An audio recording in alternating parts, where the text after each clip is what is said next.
Moi, je peux comprendre le sentiment anti-français qui se développe au Tchad et qui se développe dans une partie de l'Afrique vis-à-vis de la politique complètement erratique du gouvernement français. Parce que Emmanuel Macron n'a pas été le fossoyeur de la France-Afrique, ça a été son parfait continuateur. Il y a quelque chose qui est très choquant, au-delà du fait que le fils d'un dictateur veuille assurer une continuité dynastique quasi monarchique. Bon, on peut le comprendre, on peut le concevoir, mais c'est le soutien de la France, qui ont le soutien d'Emmanuel Macron. Quand Emmanuel Macron se rend aux funérailles d'Idriss Déby, prononce un éloge funèbre absolument dithyrambique, et adoube le fils Déby, qui, rappelons-le, a fait un coup d'État. Moi, je trouve quand même assez extraordinaire que la France condamne le coup d'État en Birmanie, où elle n'a pas d'intérêt, et ne condamne pas le coup d'État au Tchad.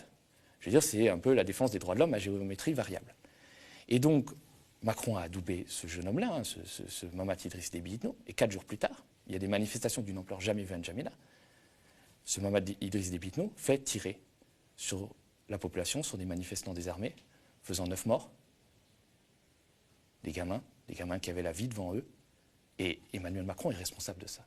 Emmanuel Macron a leur sang sur les mains. Parce que quand on vient adouber un dictateur et que 4 jours après, même pas une semaine après, même pas un mois après, il fait tirer sur son peuple, on a notre part de responsabilité. Alors, Emmanuel Macron a beau jeu de condamner la répression, de pousser des cris d'orfraie, il est responsable de ça, avec Jean-Yves Le Drian aussi, qui est ministre des Affaires étrangères et qui s'est toujours déclaré être l'ami personnel d'Idriss Déby, qui est un peu le super ministre de l'Afrique, qui a toujours permis la continuité de la France-Afrique, soutenu les dictateurs, même quand ceux-ci commettaient des crimes ou truquaient les élections.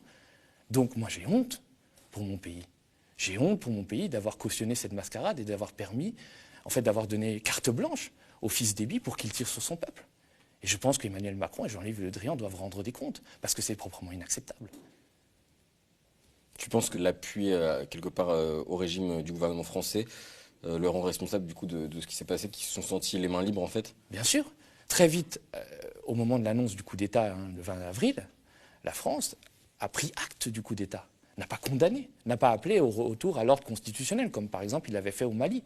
Mais il y a une raison à tout ça, c'est qu'au Mali, le président qui avait été renversé, Ibrahim Boubacar Keïta, était soutenu par la France. Donc bien sûr qu'on a condamné le coup d'État, alors qu'au Tchad, finalement, on a appuyé ce coup d'État. On a permis que le fils Déby arrive au pouvoir, on lui a donné carte blanche, donc ils se sont sentis les mains libres pour faire ce qu'ils ont toujours fait, à savoir tuer. Ils ont tiré à l'arme lourde, ils ont tué à la grenade. Tout ça n'est pas désincarné, ce sont des vies qui sont en jeu. Et moi, je peux comprendre le sentiment anti-français qui se développe au Tchad et qui se développe dans une partie de l'Afrique vis-à-vis de la politique complètement erratique du gouvernement français. Parce que Emmanuel Macron n'a pas été le fossoyeur de la France-Afrique, ça a été son parfait continuateur. Quand il vient en 2017 à Ouagadougou, il fait un discours fameux et il dit « Je suis d'une génération, on ne dit pas à l'Afrique ce qu'elle doit faire ». Et 4 ans plus tard, elle permet un coup d'État permettant une succession dynastique du père qui était déjà dictateur à un fils qui l'est encore plus.